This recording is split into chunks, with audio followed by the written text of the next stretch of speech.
Hello dear students, आपका एक बार फिर से स्वागत है हमारे YouTube channel success with bright में।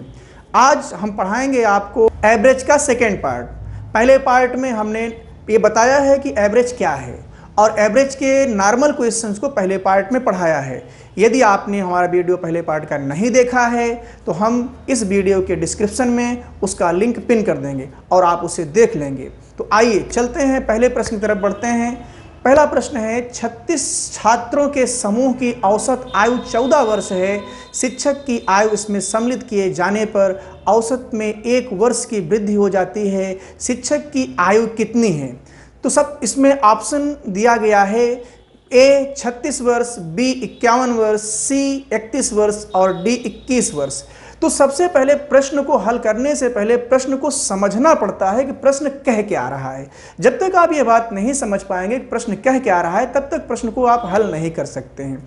उसने बताया कि क्लास में 36 छात्र हैं और एक अध्यापक है और उसमें छात्रों की औसत आयु पहले बता दिया। फिर उसके बाद कहता है कि अगर अध्यापक उसमें मिक्स हो जाता है तो उसकी जो औसत आयु है 1 वर्ष बढ़ जाती है। तो कहते हैं कि जो शिक्षक है उसकी आयु कितनी है, माने हमको शिक्षक की आयु निकालना है। तो ऐसे प्रश्नों को हल करने के लिए आइए हम यहाँ पर समझते हैं। सबसे पहले हमको ये निकालना होगा कि जो छात्र हैं आपके 36 छात्र हैं उनकी आयु का योग क्या है। तो आप निकालेंगे यहाँ पर आयु का योग। तो आपको मैंने बताया था योग निकालने के लिए औसत गुणे संख्या, मैंने पहले वीडियो में बताया हुआ। तो औसत गुणे संख्या माने आपको दिया गया है, औसत दिया गया है 14 और संख्या दी गई है 36। इसका आप मल्टीप्लाई करेंगे जब तो कितना आएगा, ये आपका आएगा 504। माने ये आयु का योग हुआ, 36 छात्रों की आयु का योग हुआ 504।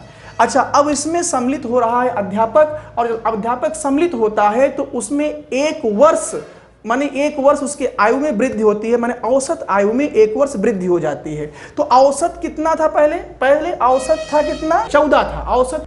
तो औसत 14 वर्ष था। जब शिक्षक की आयु इसमें सम्मिलित हुई तो 1 वर्ष बढ़ गया, माने औसत हो गया। शिक्षक की आयु बढ़ने से औसत आपका निकल के आया, ये 14 में 1 प्लस हुआ तो 15। अगर आप देखें तो जो 36 छात्र हैं जब अध्यापक उसमें मिक्स होगा तो हो जाएगा, अब संख्या हो जाएगी 37। तो करेंगे क्या, औसत निकालने के लिए मैंने बताया था कुल पदों का योग बटे कुल पदों की संख्या।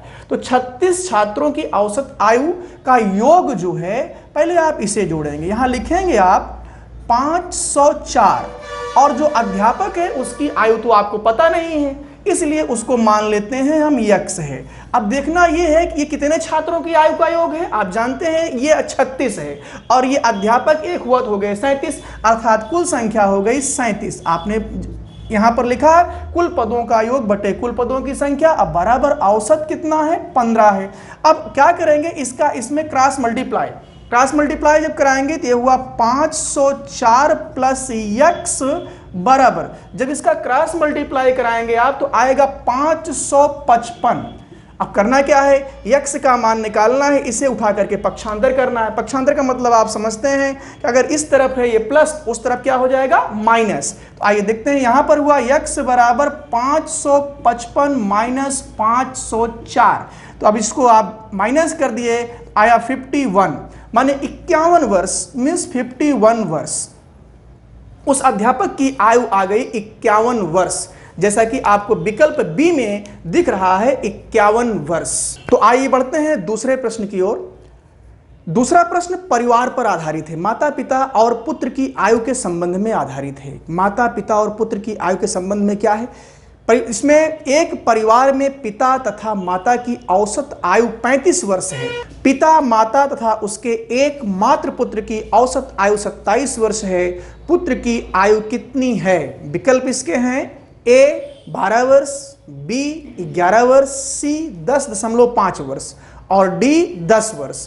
तो तो यहां पर यह समझना होगा कि 3 लोगों की बात हुई है। पहले पिता और माता की औसत आयु देता है, फिर पिता माता और पुत्र की औसत आयु देता है और पूछता है पुत्र की आयु कितनी है। तो यहां यह समझना आपको है कि पुत्र की आयु निकालने के लिए जो पिता और माता की आयु है उसका योग निकाल लेंगे और माता पिता पुत्र तीनों की आयु का योग निकाल लेंगे और तीनों की आयु के योग से माता पिता की आयु का योग घटा देंगे तो आ जाएगा पुत्र की आयु।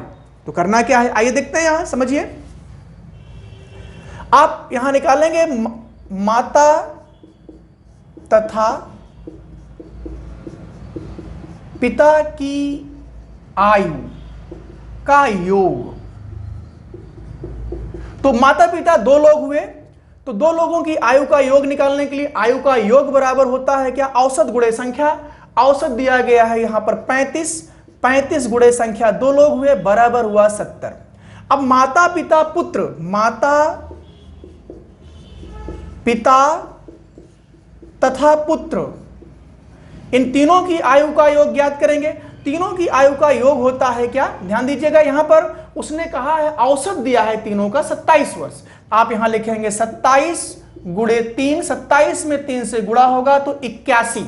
मैंने आपको बताया कि तीनों की आयु के योग से, तीनों की आयु के योग से अब आप यहां पर इन दोनों की आयु का योग घटा देंगे तो पुत्र की आयु का योग आ जाएगा। आप समझिएगा, यहां पर आप लिखेंगे यहां पर पुत्र की आयु यहां 81 माइनस 70, 81 से 70 घटाएंगे तो आएगा 11 वर्ष। इसका मतलब जो उनका पुत्र है वो 11 वर्ष का है, जैसा कि विकल्प बी में आपको दिखाई दे रहा है। अब बढ़ते हैं तीसरे प्रश्न की ओर, जो बड़ा ही महत्वपूर्ण प्रश्न है, कई कंपटीशंस में पूछा गया है। तीसरा प्रश्न है कि 3 लड़कों की औसत आयु 16 वर्ष है, यदि उनकी आयु का अनुपात 4:5:7 हो तो सबसे छोटे लड़के की आयु कितनी वर्ष है। उसने कहा कि 3 लड़कों की औसत आयु 16 वर्ष है, तो आप पहले 3 लड़कों की आयु का योग पता करेंगे। यहां लिखेंगे आयु का योग। तो मैंने आपको फार्मूला बताया था, योग का फार्मूला होता है औसत गुणे संख्या। औसत उन्होंने बताया है आपको कि औसत है 16 वर्ष और संख्या है 3 लड़कों की। 16 का 3 से मल्टीप्लाई किया तो 48, माने उन 3 लड़कों की आयु का योग हुआ 48 वर्ष। अच्छा, उनकी आयु को अब उसने अनुपात में दे दिया है। जब आयु को अनुपात में दिया है तो यहां पर दिया है 4:5:7। तो अनुपात में दी गई संख्या को अगर अलग करना होता है तो हम इसे x के बराबर कर लेते हैं। तो पहली संख्या या पहले की आयु हो गई 4x, दूसरे लड़के की आयु हो गई 5x और तीसरे लड़के की आयु हो गई 7x। अगर हम इसको प्लस करेंगे तो ये योग होगा, योग मीन्स प्लस प्लस। अब ये योग तीनों लड़कों की आयु का योग ये हुआ और तीनों लड़कों की ही आयु का योग आप यहां पता किए हैं, अर्थात ये इसके बराबर हो जाएगा। ये हुआ यहां पर 48। अब इसको जब आप प्लस करेंगे तो आएगा 16x और इक्वल ये हुआ 48। तो यहां 16 जब उधर जाएगा तो x इक्वल यहां पर गुणा कर रहा है, मल्टीप्लाई है, उस तरफ डिवाइड होगा 48/16। 16 3 जा 48 मीन्स x इक्वल आया 3। अभी तो हमारा आंसर आया नहीं, x क्या है, x हमने अपने आप में मान लिया था कि x ऐसा होगा। अब उसने कहा सबसे छोटे लड़के की आयु कितने वर्ष है। तो जो ये अनुपात दिया गया है, इस अनुपात में सबसे कम कौन है, ये 4 है। तो 4 माने सबसे कम आयु है इसकी 4x। तो 4x जो सबसे कम आयु है, इसी में x की वैल्यू हम रख देंगे। तो x की वैल्यू जब रखेंगे यहां पर हुआ ये 4 गुणे 3 मान 4 × 3 इक्वल 12, माने सबसे छोटे लड़के की आयु यहां जैसा कि विकल्प सी में दिया गया है 12 वर्ष, इसलिए इसका आंसर हुआ 12 वर्ष। अगला प्रश्न, एक चर्चित खेल, बड़ा ही प्रसिद्ध खेल क्रिकेट से संबंधित है। क्रिकेट आप लोग बहुत सारे देखते होंगे, सही बच्चे क्रिकेट देखते होंगे, बड़ा ही इंटरेस्ट उसमें लेते होंगे, तो इसलिए क्रिकेट से संबंधित आइए एक प्रश्न को लेकर देखते हैं। यहां एक प्रश्न है, एक बल्लेबाज अपनी 91वीं पूर्ण पारी में कुछ रन बनाता है जिससे उसका औसत 59.6 अर्थात 59.6 से बढ़कर 60 हो जाता है। बल्लेबाज द्वारा 91वीं पारी में बनाए गए रनों की संख्या कितनी है? विकल्प हैं ए 75, बी 70, सी 100 और डी 80। तो आपको पहले इस प्रश्न को भली भांति समझना है कि बल्लेबाज जो 51वीं पारी उसकी है उसमें कुछ रन बनाता है, ऐसा कहा कुछ रन बनाता है। अब कितने रन बनाता है ये हमको बताया नहीं उसने। अच्छा, फिर उसने कहा कि उसका लेकिन औसत बढ़ जाता है, 59.6 था और इक्वल हो गया 60 के।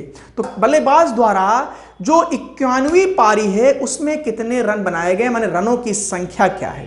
तो आइए पहले इसका मतलब 51 पारी से पहले वो 50 पारियों को खेल चुका है। इसका मतलब यह हुआ कि 50 पारी में उसके रनों का औसत है 59.6। तो पहले हमको यह पता कर लेना है कि 50 पारी में उसने कुल कितने रन बनाए हैं। लिखेंगे यहां पर 50 पारी में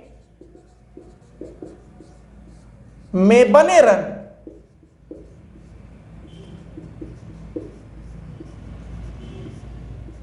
50 पारी में बने रन। तो आप यहां बताएंगे 50 पारी में इसमें 59.6 उसका औसत है और ये 50 से मल्टीप्लाई हुआ। जब 50 से मल्टीप्लाई हुआ तब कितना हो गया ये जाकर के, ये आपका आया 2980। आगे इसमें देखिए अब उसने क्या किया है, उसने 91वीं पारी में उसने कहा उसका औसत है बढ़ के 60 हो गया। अब आपको ये करना है 91वीं पारी में बने रनों का योग, रनों का योग। अब ये रनों का योग यहां पर हुआ 60, वो कहता है 51 से मल्टीप्लाई होगा। देखिए ये 0 यहां 6 1 जा 6 और 6 5 जा 30, ये हुआ 3060। अब करना क्या है कि 50 पारी में रनों का योग है 2980 और 51 पारी में रनों का योग है 3060। तो इसका मतलब 51 पारी के रनों के योग से अगर 50 पारी के रनों के योग को घटा दिया जाए तो ये निकल आएगा कि उसने 91वीं पारी में कितने रन बनाए थे। माने आप यहां पर लिखेंगे क्या, 3060 माइनस 2980, इसको माइनस करेंगे, ये 0 से 0 माइनस हुआ। अब यहां देखिएगा ये 16 में से 8 माइनस हुआ तो 8, अब उसके बाद ये 29, ये सब कट जाएगा। माने उसका जो लास्ट में आया 80, माने 91वीं पारी में, माने जो उसका 91वीं पारी है, जो 91वीं बार वो खेलने गया तो उस समय उसका रन बना 80। जैसा कि विकल्प डी में आपको दिख रहा है, इसका विकल्प डी सही है, 80 रन। तो आज ये मैंने 4 महत्वपूर्ण प्रश्न आपको अपने क्लास में समझाया, आपको ये समझ में आ गया होगा। अगले वीडियो में फिर ऐसे ही अच्छे प्रश्नों को लेकर के हम फिर से हाजिर होंगे। तब तक के लिए जय हिंद।